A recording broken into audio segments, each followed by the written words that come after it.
So I went through the process of doing the gesture drawing, so the scribble drawing, and then I showed them how, to start following the edge of it and doing the contour drawing and make judgments like this. The tip of the horn is just to the left of where the body comes out of the head, which is a little more than halfway around that curve, and so on. So you do those judgments. And then you can do it on another piece of paper and transfer it. But I just went ahead and drew it right on the Arches paper. And then, once you get to a certain point, stop and put it on the floor and look at it from far away, or put it up on the tabletop or the counter and walk out of the room. When you come back, you'll see things that need to be changed. Can you guys see that he needs to fatten up a little bit? Yeah. Yeah, he just got a little narrow, so I might have to go in and put more dark down there and make him a little huskier. So, in the middle of a demo, those kinds of things. But it's hard to catch those. But as you guys are working, work a little slower and really try and stand back from it every so often and say, does that match what I'm trying to do? If I'm trying to make the anatomy of the animal fairly realistic, I'm not doing an abstract animal, but I'm interpreting the background maybe. So I did the whole thing wet, as you'll see on the recording, and put yellow over the whole thing, and then mixed the other two primary colors, blue and red, to create a purple, and went over it, and the purple on top of the yellow made it kind of a brown. And then I had also made sure I checked the values of this. So that's kind of where I'm at on this so far. Definitely have a lot to do still. The sunlight is coming this way, which gave that a shadow, but it also shows a little bit of a shadow on the horn there, which I would have to still do, because right now it's still flat. So it's interesting to see, and I wasn't really sure how far that orange would, at certain stages it just looked like it was going wild, but I knew that I would go back in when it was dry and go back over it and just have that glow of orange around it, which I kind of like. So your background doesn't have to be realistic. Okay, here's the one that I showed on the Google Classroom. So this is a preliminary drawing that which I would transfer to this, and you could see I did spattering with water at the damp stage to create these little backgrounds and blossoms, and then some salt. You could see I did some positive painting for the feathers, and then some scraping.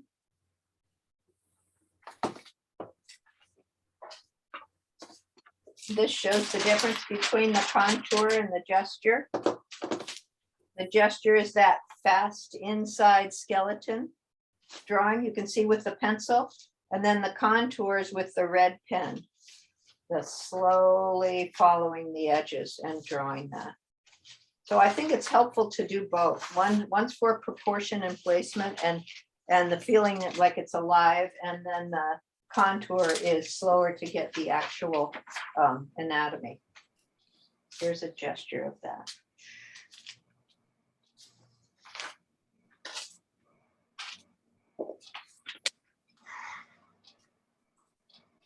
Here you can see the pencil gesture and the pen contour. Something like this would be a really fun, even though it doesn't have a lot of color to it. Just think of how you can mix your primary colors to create a glowing, feathers do seem to reflect a lot of different color in them. So don't be afraid to work on something that is a muted color, like a brown or a gray, to have fun with the paints. And you can see how definitely scraping in here would be a wonderful way to create those. You have to wait till it's half dry and then scrape it out, and you'll get a light value in there.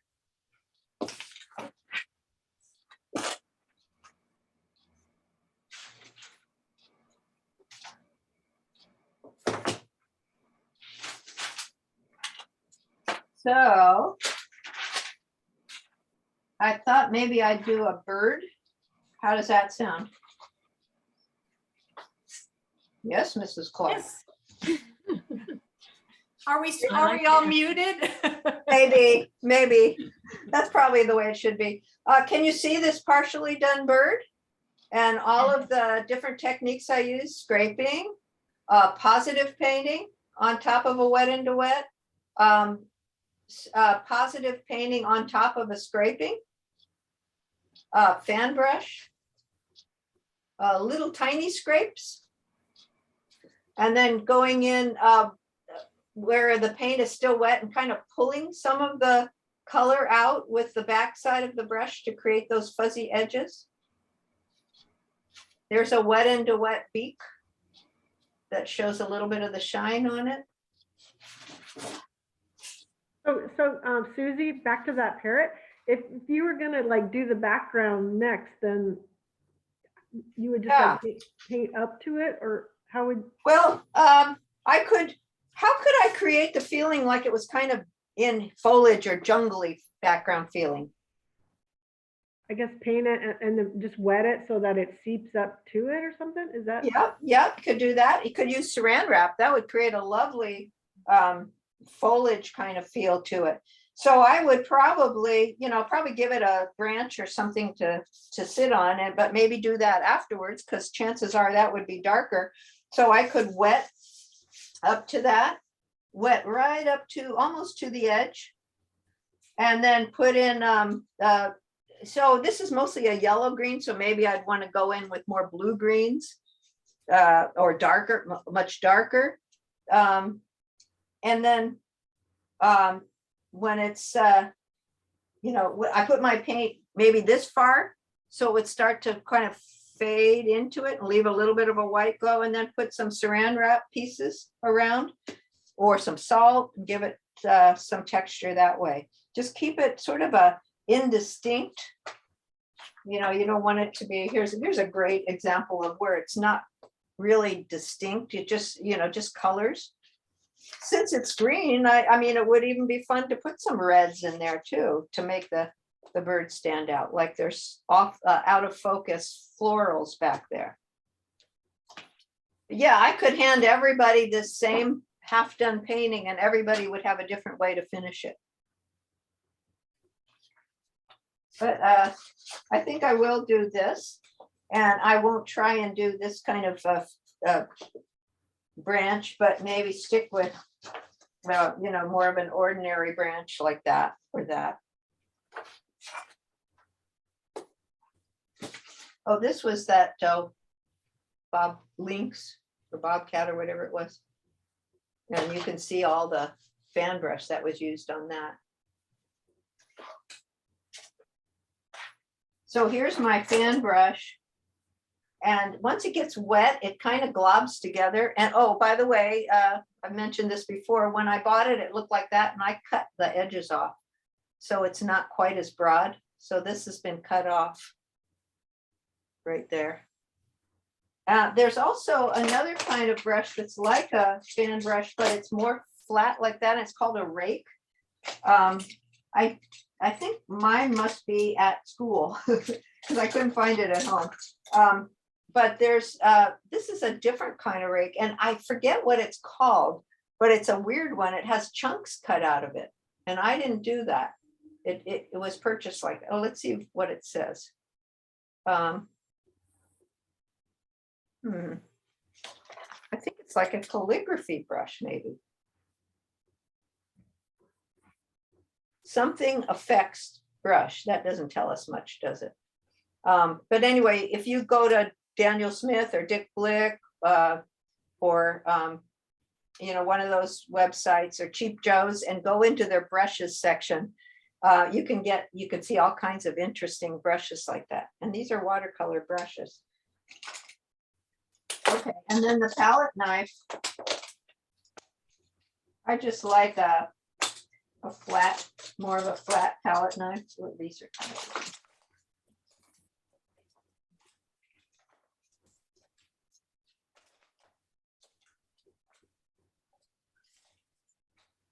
Well, my brushes have a way of disappearing. Well, anyway, it's around here somewhere from this morning, but just a flat one. I don't really like the ones that are bent like that. So it's nearby.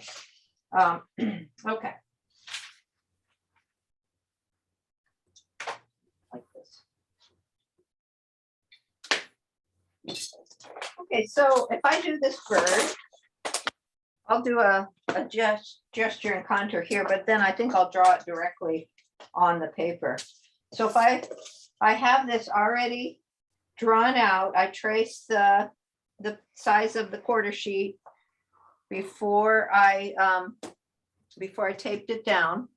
And so that I know that that's the size of my preliminary drawing.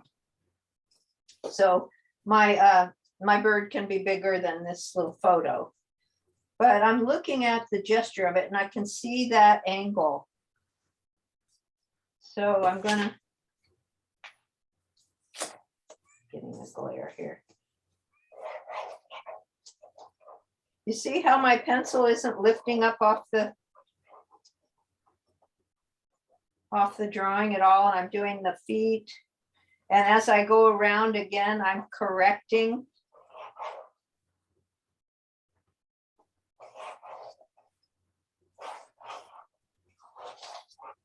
So, you know, that took me less than a minute to get that on there. And if I feel like I have it pretty much established the way it's the angle that it's on, or, you know, pretty much the gesture. Now I can go in and look at the edges and start following the edges with my eye. And that's the contour. Bulges up a little bit. Watch the angle. You know, if I see my pencil is that at that angle on the bird, I want to make sure I have that same angle on my drawing.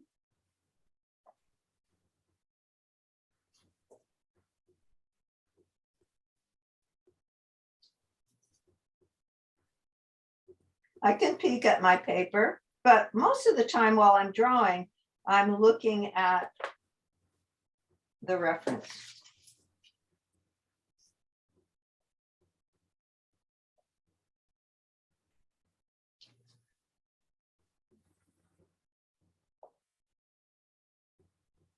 And I see things that I might have missed if I hadn't really slowed down and really tried to draw that contour drawing.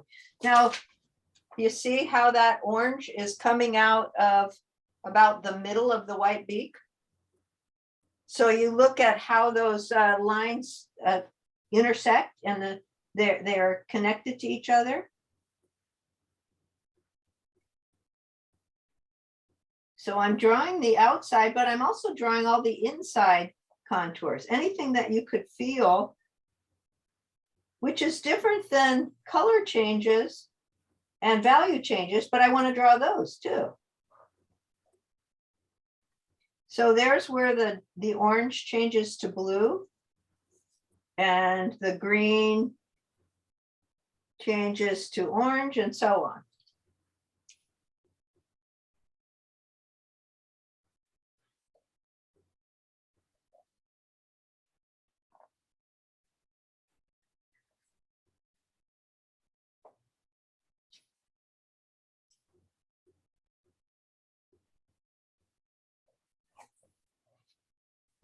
I'm going to fix that.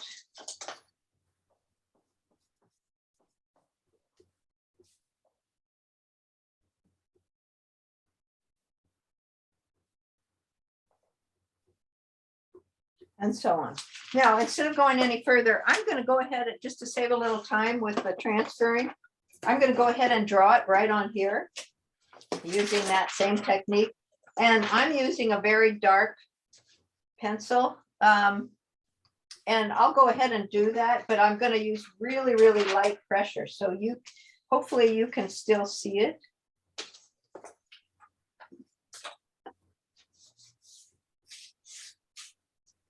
I'm just barely touching the surface of the paper.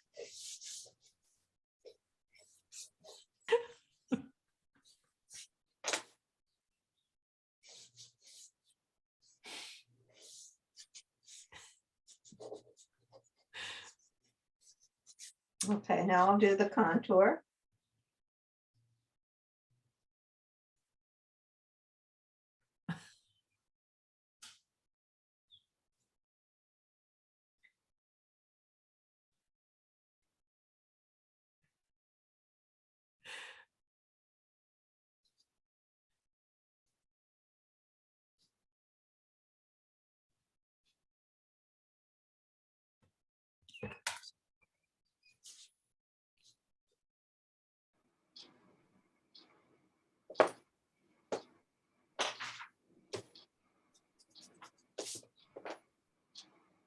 And I would suggest you just use a regular number 2 pencil, not this, what is it, 8B, 9B?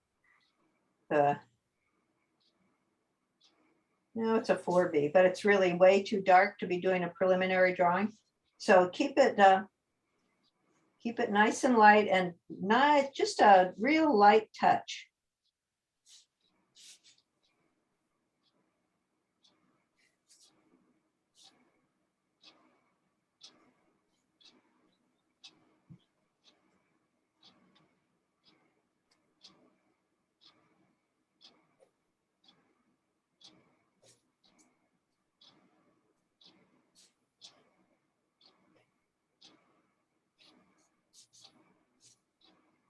Okay, I'm not going to draw all the different color changes, but you guys would go ahead and draw all of your value changes, including where it gets light and dark. So you see on this where it's a darker orange and a lighter orange, you know, those are the kind of things, especially if it's on a rhinoceros or something that's in the sunlight, where you're going to get definite darks and lights. This doesn't have a whole lot of darks and lights. It mostly has color changes.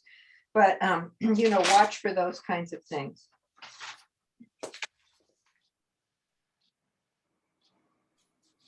And then when you get to something like your feet, it's easy for your left side of your brain to boss you around and say, oh, okay, bird feet are coming out like this, but they really aren't. You know, they start way, way down at the bottom of that half circle. So they're not coming out till about there. And look at that angle. So they're way toward the back end of the bird, and they're at an extreme angle.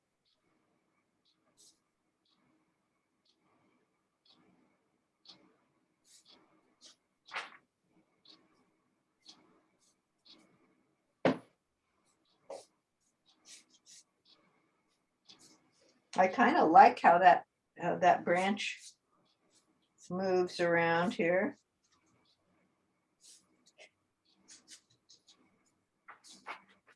Okay, so I kind of have a rough draft, and I did it fast. You guys want to take a little time on your drawing so you get it close to the way you want it to be. Okay, now so I have a lot of graphite, or a lot of messy graphite on my hands, and a lot of smeary graphite on my drawing. So I'm going to go in and erase, but I'll still be able to see it.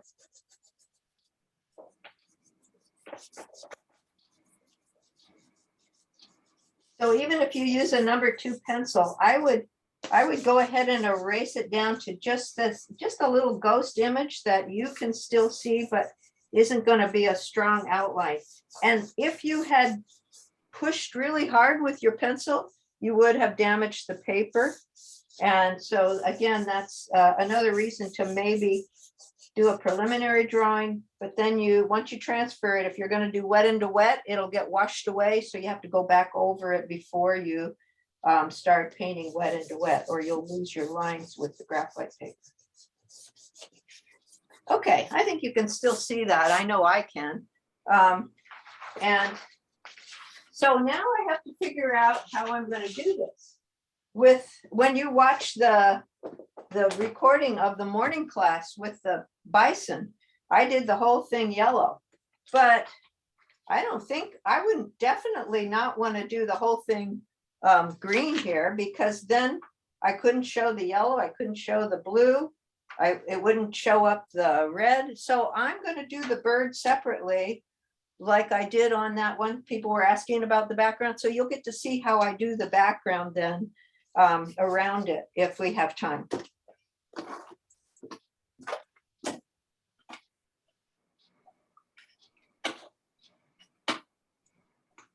So what I think I can do, instead of doing the whole thing wet and wet, I think I might wet areas of the bird to paint. I don't want everything to run together, but I can certainly wet some areas to have that sort of more wet into wet. So like this part of the wing, I think I could do that wet into wet. And maybe even, this is kind of a hard edge, so I don't think I want to wet the whole thing, but when I do, when I go in and do this, I could wet that and have the blue a little bit run into the orange, but that's a little bit scary, so I have to be careful of that.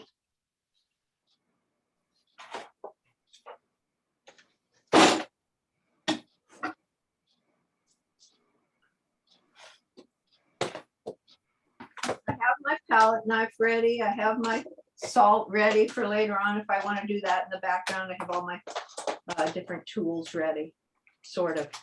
Okay, yeah, here's my palette knife. Okay.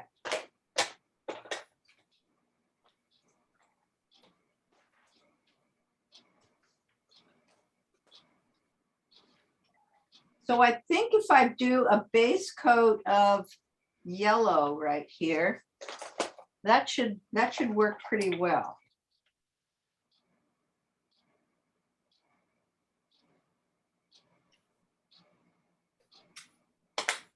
You know what? Don't want this to be here. Unfortunately, that dark graphite did not erase very well, so I'm going to have to deal with that pencil line.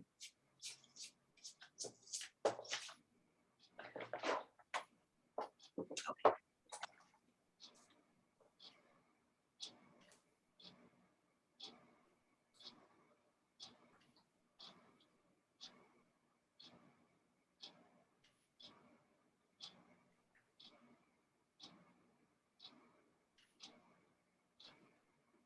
So that's going to kind of soak in while I mix my colors on my palette. And then if it looks like the shine is gone, I'll wet it one more time if I think I need to do that. If it was a furry animal, like maybe right here where it's a little fluffy, maybe I'll wet it out a little bit more so that it'll kind of fuzz out a little bit. Does that make sense? So I didn't wet right to the edge. I went past the line and wet it so that when I put my orange right here, maybe it'll run past that and be a little fuzzy looking. So I've got my lemon yellow ready to go. New gamboge.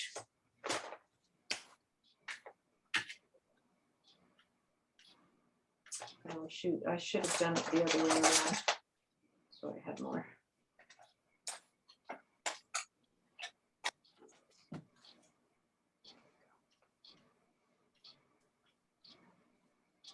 There.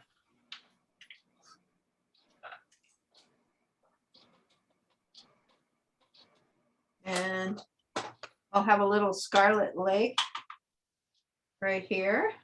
That's that orangey red, and then some permanent rose, which is the more rosy red. And this is kind of blue, but it's more of a gray. So I think it'll work out perfectly when that orange that's underneath mixes with the blue. They're complementary colors. It'll sort of turn it kind of gray. So I'll have a little bit of cobalt blue ready.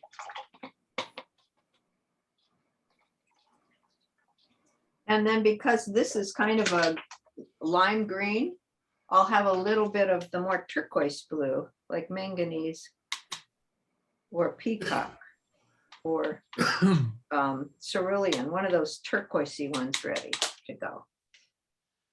On the head, that's going to be more of a cobalt blue or even ultramarine. So it still looks pretty shiny.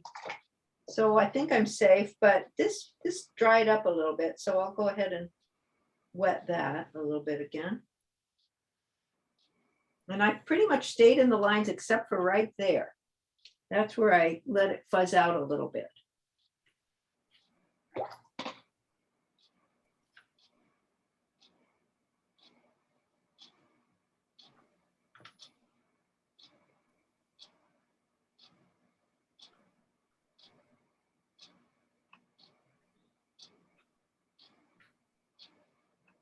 I did start the recording, didn't I? I think so, Yeah, okay. because I remember. I think you did, It Yeah. is recording. because it says recording on my screen.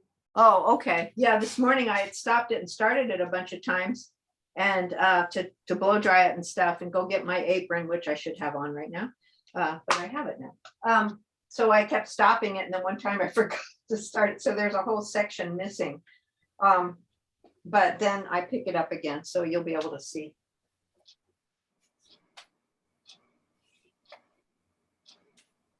Got myself a new shirt. I don't want to get it all dirty.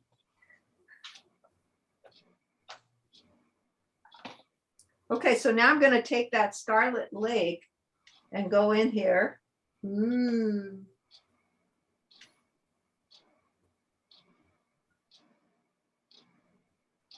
It's running into that, but remember we said that's going to be a gray anyway, so that's okay.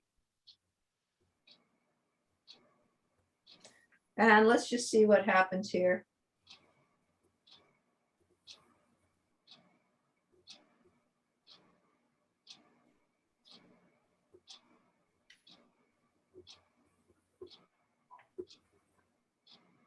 It's got a lot of water still on it. So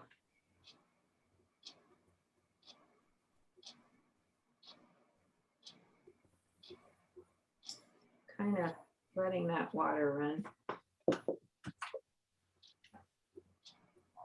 it starts to run too much, you can dab it with a tissue. Grab one here. So far, I kind of like that though. I don't mind that, what it's doing there. Let's take some of that turquoisey blue.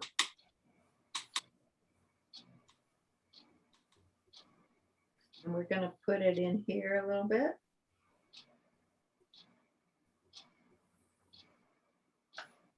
Ah, too much of a puddle. Then we'll leave some of the water.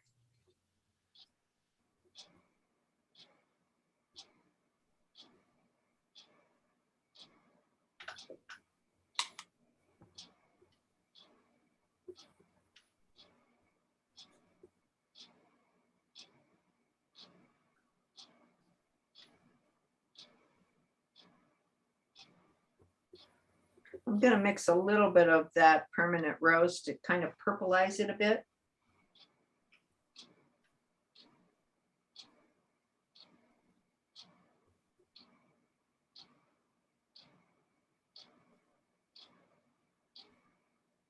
This is because it had so much water on it. It's getting really light, but remember that shadow part? So I'm going to go in and get a little bit more of that Scarlet Lake and put it right under here and darken that a little bit.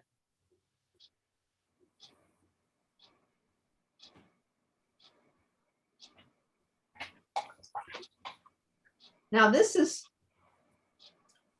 edge is dry, but this has got a little blue coming down in there. So I'm going to take a chance and put some of this cobalt blue in now. And let it touch the Scarlet Lake a little bit and see if it runs into it a bit. Or maybe even that yellow. Now, as it gets to the top of the bird's head, it's getting lighter. So I'm going to use a graded wash.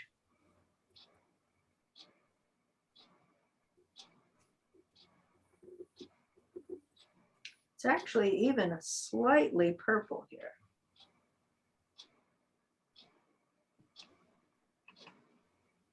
Ah, I didn't want to do that.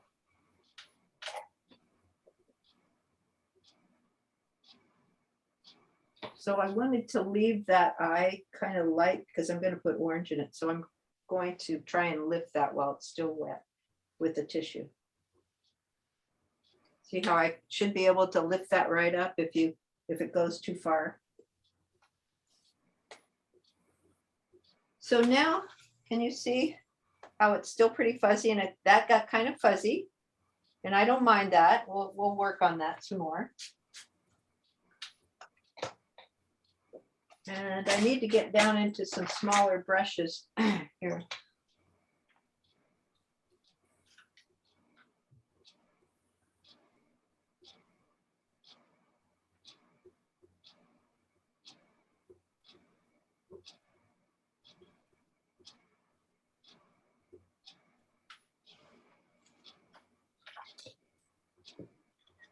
Graded wash.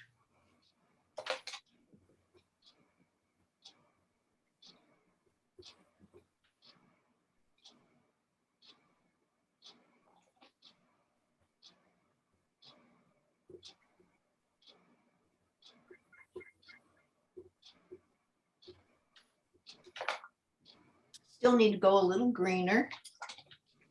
Some more of that manganese blue.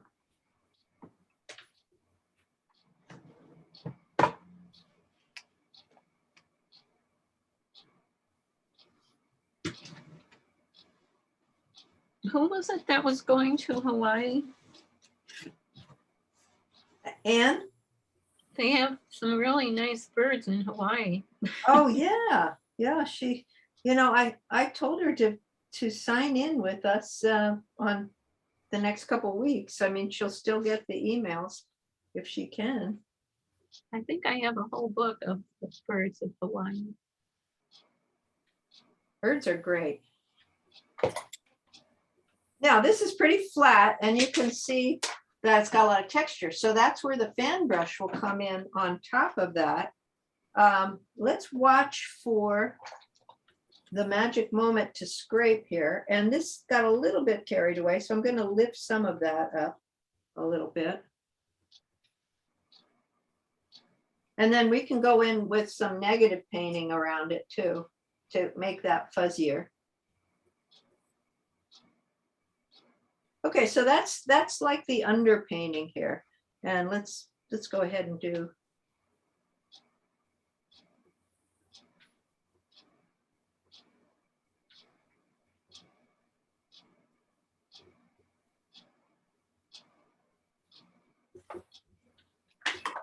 So unfortunately, right where I want to scrape is where the puddle went in. So it's not drying as fast as it should, as I'd like it to. I could hit it with the blow dryer a little bit, but let's go ahead and try it. If the worst that can happen is that I'll get a dark line instead of a light line. And actually on the tail, I think it's perfect because the shine is gone. So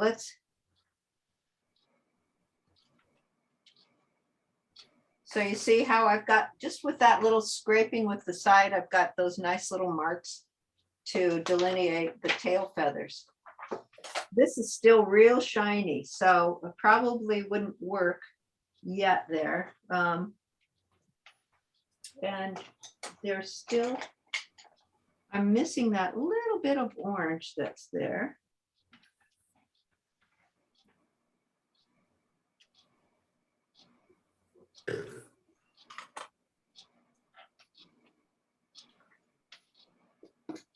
It's a bit scary to try and blow dry it to get the magic moment, but I'm going to try.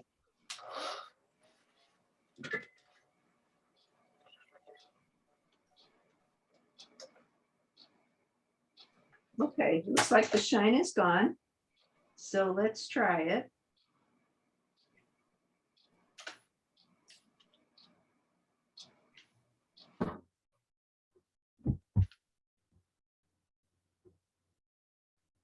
Yeah, that's a little too wet, but see how the dark line got there instead of a light where I just scraped because it was still wet. But on the lower part of the wing, it worked nicely. So let's try and dry that a little bit more. It's because it's a valley instead of a hill in there, and it's still pretty wet. And I want to get that nice light colored. And what it does is it moves the paint around, and if it's dry enough, it won't run back in, and you'll get some nice dark and light areas.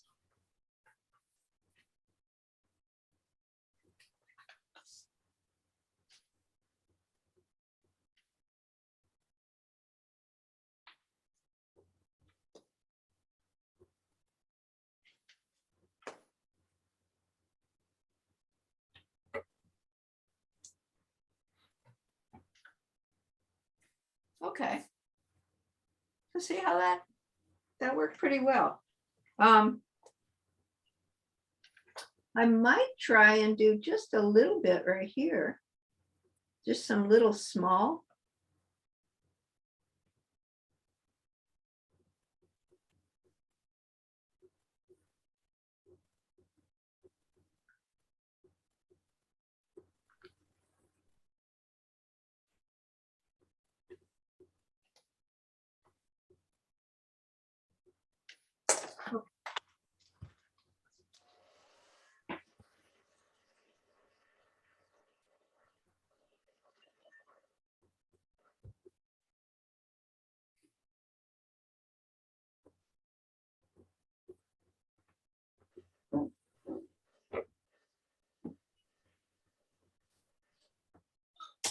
You get a small brush now.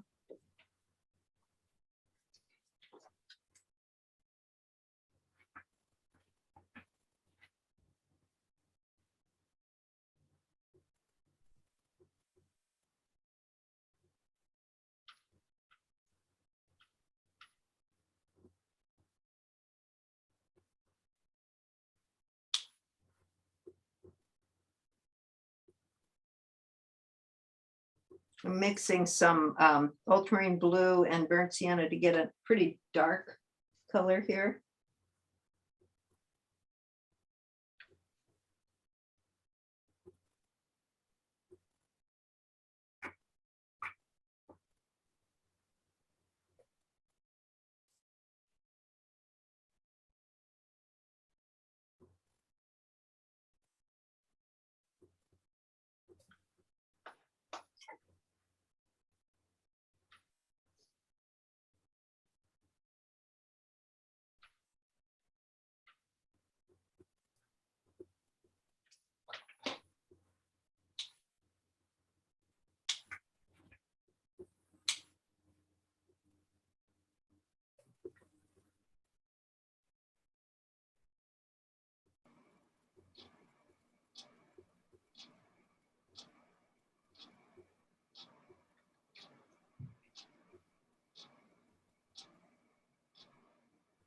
Get a little purple on the purple gray on the beak. And the beak, that blue kind of becomes almost like a graded wash moving into there. It's not pure white.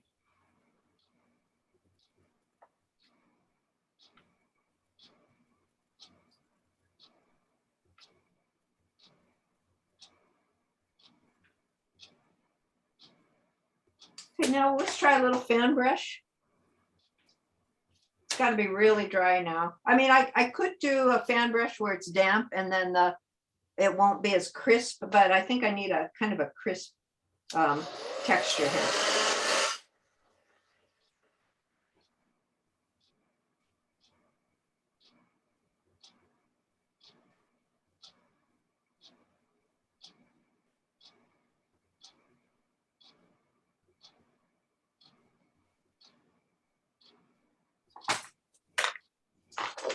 Okay, here's what I have so far. It's pretty flat on the underside of the body. And actually, let me take a picture here.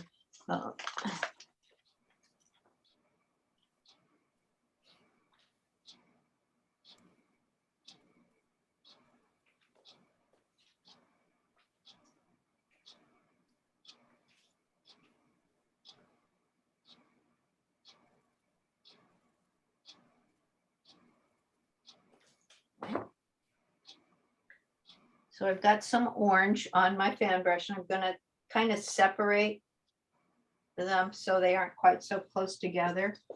And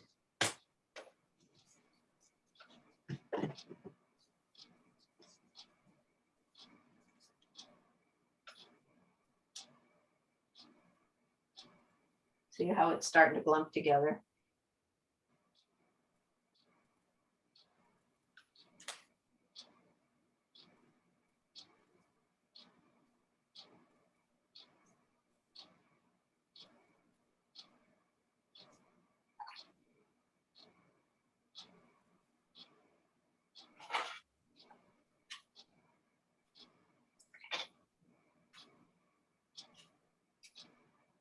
Get a little green on my fan brush now.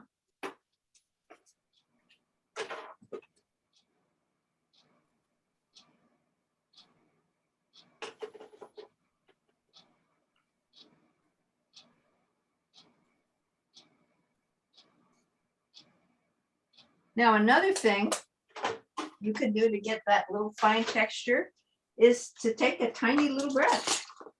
Nothing wrong with actually painting. Some of the best wildlife painters use just really fine brushwork. So I've got a little tiny #1 brush. You could even get a 0.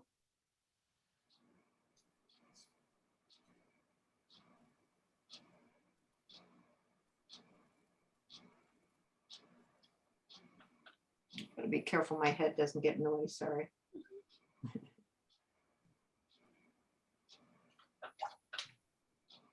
Get some orange in here.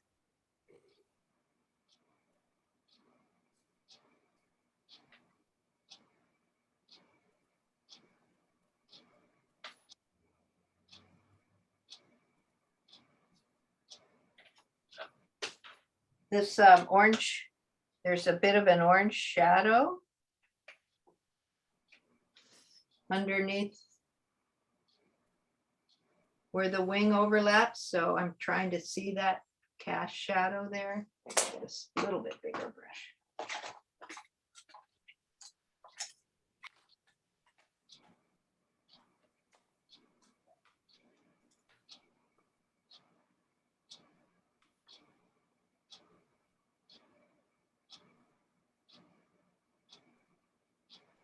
So you don't want a line. You draw the line and then you soften it with a damp brush to kind of soften it away. Can you see how that gave it a little bit of a overlap shadow there?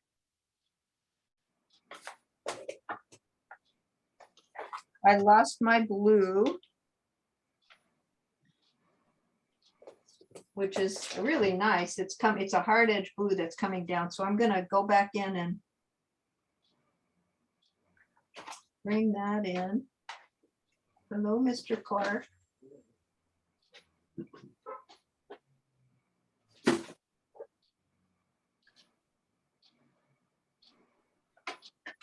Now see how there's that stripe there? I'm gonna soften that away.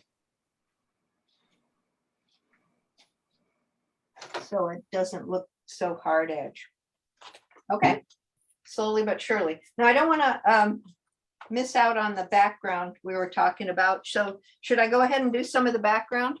Yes. Okay. So this is, this is always kind of interpretive, but let's go with greens, and maybe I'll put a little bit of saran wrap on it. If I can find some little pieces of it.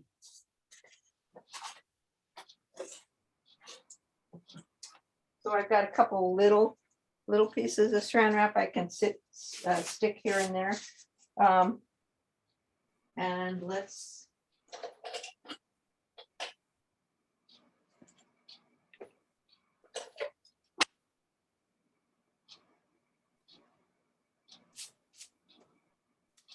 fresh water.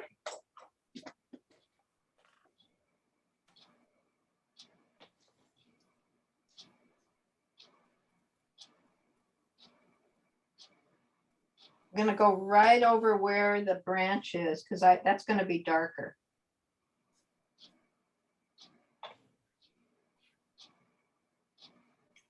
And I'm gonna come up into this orange a little bit.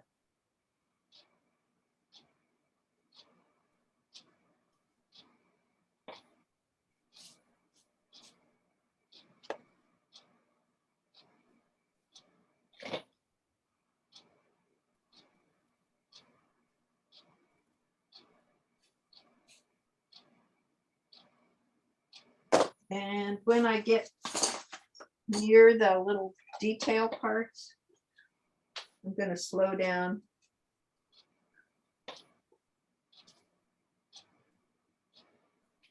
And get a smaller brush.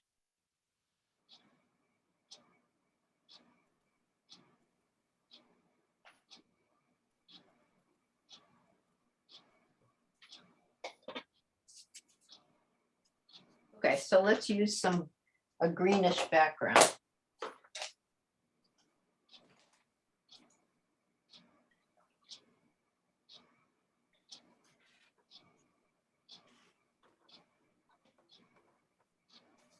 Here's some lemon yellow and some new gamboge.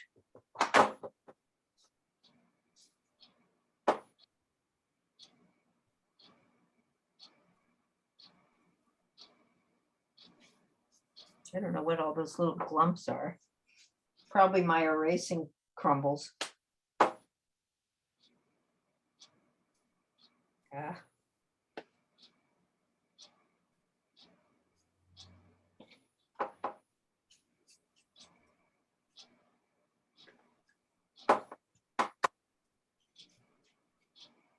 What the heck?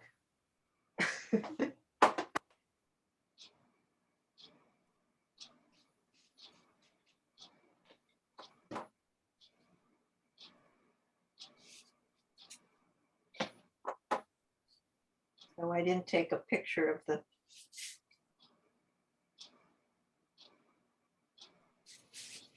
think I have a second picture of this.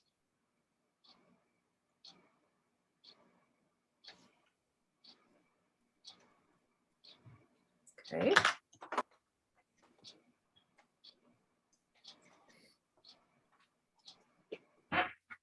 Here's some manganese blue. Oh my gosh. Shocking. Here's ultramarine blue. I mean, cobalt blue.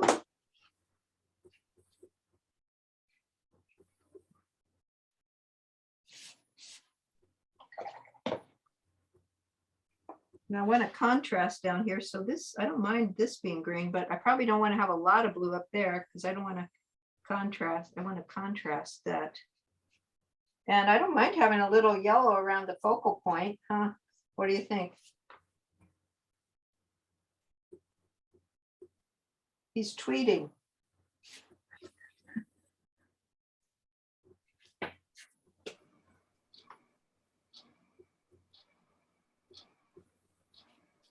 I have no idea what all these little crumbles are.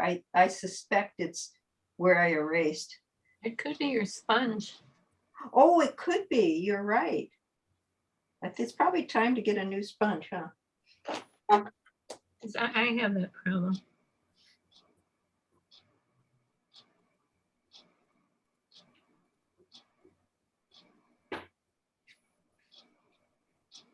Well, whatever it is, hopefully it'll go away. And I kind of like that, that just the brush strokes and maybe not going in and doing the saran wrap. I'm not sure yet now. I do want to clear off all of this on the tape because it might run back in.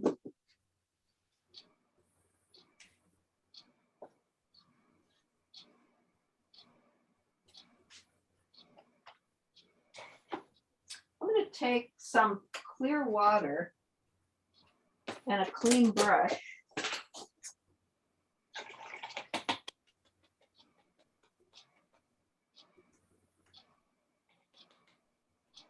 Because it's just clear water, it won't affect the painting. It'll only affect the part that's wet.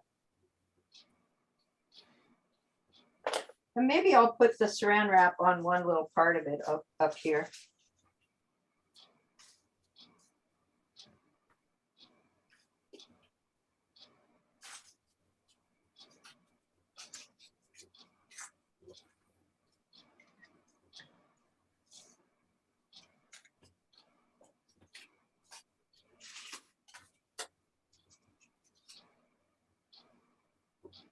So are you gonna make that flowery branch that he's standing Yeah, on? I'm not gonna make it wild like this. I'm just gonna make a regular branch. At first I thought it was snow. Yeah, no, it's like yeah, it's in the springtime. It's so beautiful. Yeah. Jerry, you can do that. I'll leave that kind of stuff up to you. So anyway, that would be one kind of texture I could do. I could do salt. And then when this dries, I would want to go back in and maybe that wet into wet blossom out didn't work that great. So actually, let's try it before it dries. Let's see what happens if I go in.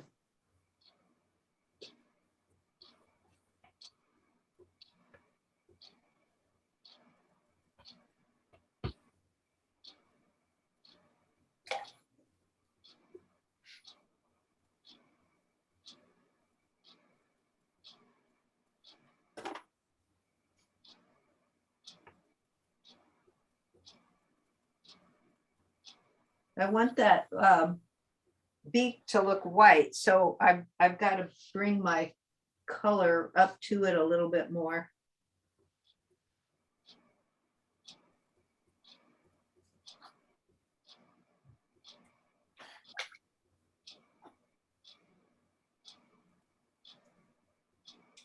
That's kind of working. You see where I'll go in and show you a little clearer in just a moment. Because that orange was dry.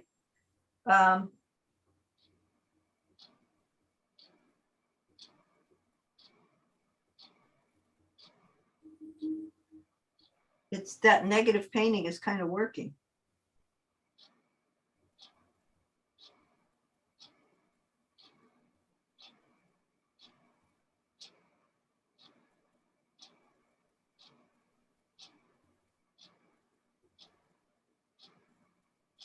Can you see that?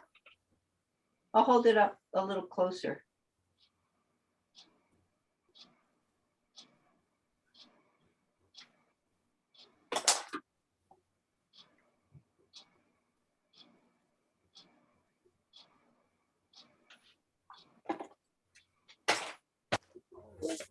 Well, this might be the end of my demo. I just dropped water all over.